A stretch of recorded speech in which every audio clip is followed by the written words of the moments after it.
I just went and checked outside and there's no real way to escape this rain sound. It's just as bad outside with the umbrella, with the awning out. So we're gonna do our best, and I apologize about the rain sound. This is my life in an RV when it rains. This is what I hear all night long.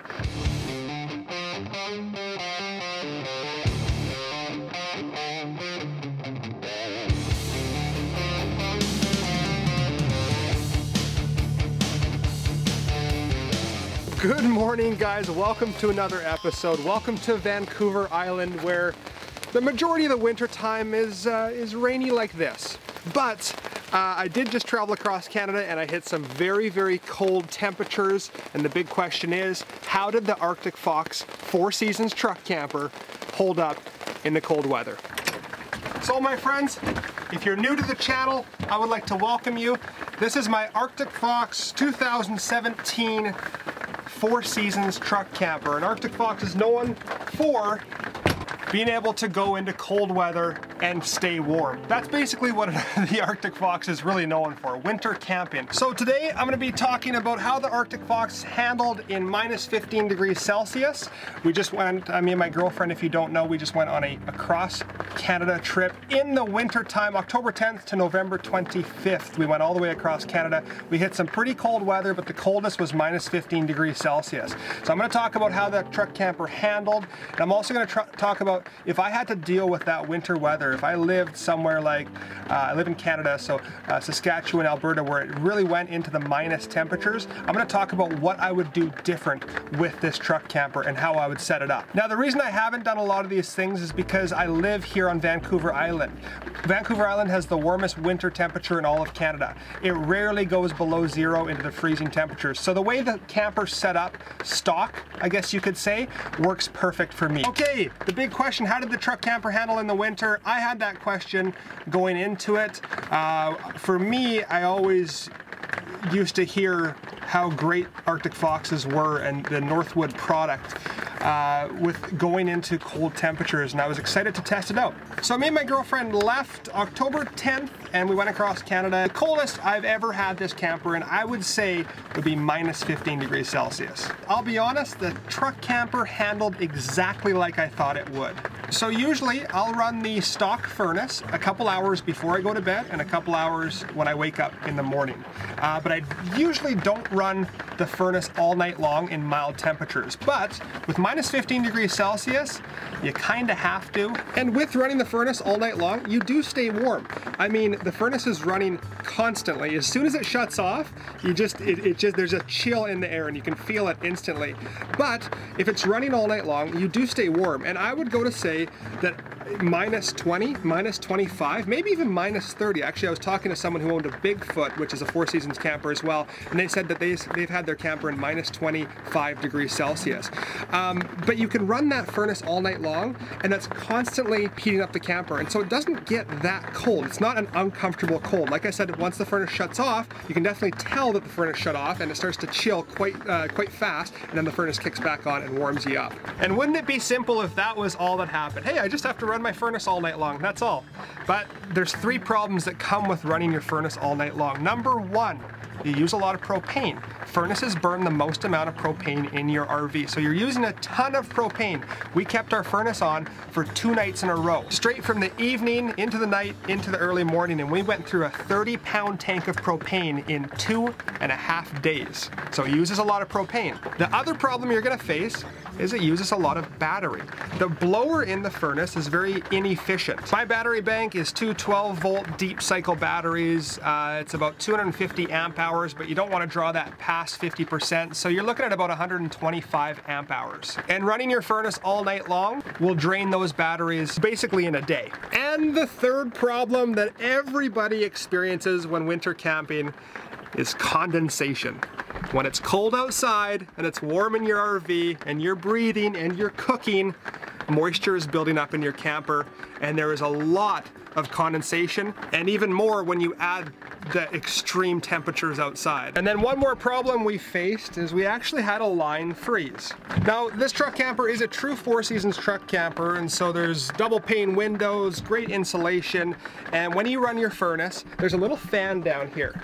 Let's get down on the floor here. See this little fan? Well, when you run your furnace, that fan kicks on and it sucks air from here down through here, and it heats up your tanks so that your holding tanks don't freeze. The line that froze is just over here in this compartment right here. So this is my sewage dump, and inside here are all my valves. It was either this line right here or the line just at the back. That line froze up. And how I noticed it froze up is I went to go flush my toilet and I stepped on the lever and that didn't happen. Water didn't come rushing out. The reason I think it froze is because it's not that well insulated down there. You've got that little door that opens and closes, but there's no insulation around that door or around those lines down there. Whereas underneath here, there's tons of insulation. So one thing that could have fixed that is, see this little fan?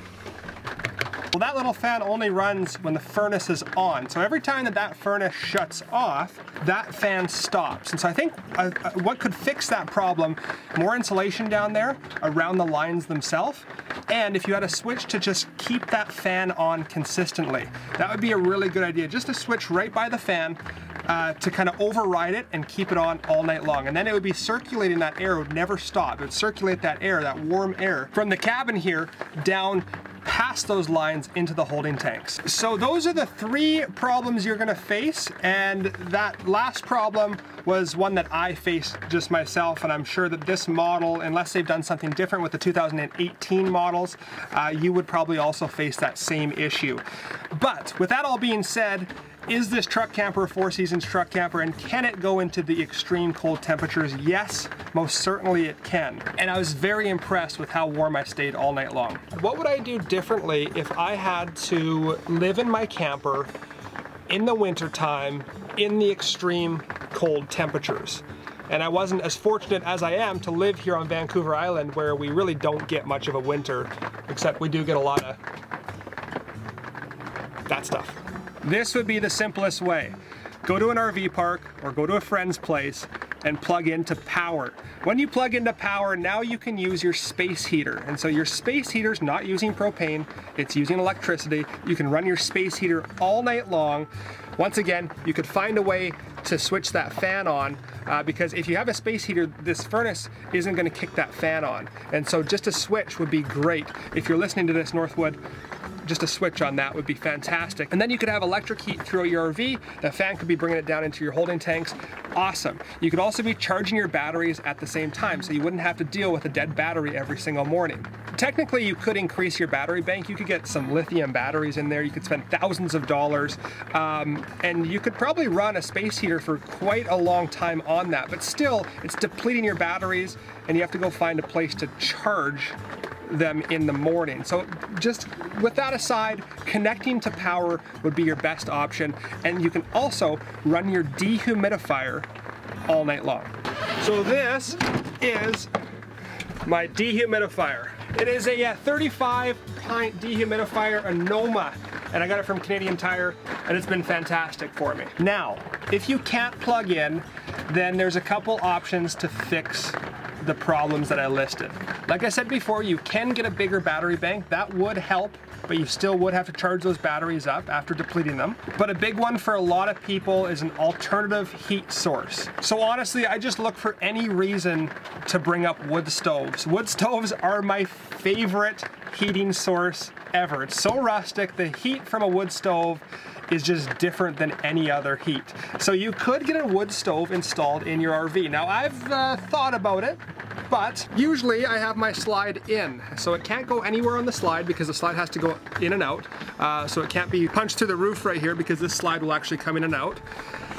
And I don't really have a lot of room here. I mean, I could reconstruct this area to have a wood stove, but like I said before, I don't have to deal with the extreme harsh winters. I'm not super educated with these other heat sources, but I know that you can get different propane heaters that just sip propane. You can get diesel heaters. You can get different types of heaters that are much more conservative, that just sip the fuel source. So you're not draining your propane tanks and you're not killing your battery, because a lot of these other heaters that I talk about don't take a lot of electricity to run. Another option is, of course, blankets. We got some really nice Costco blankets.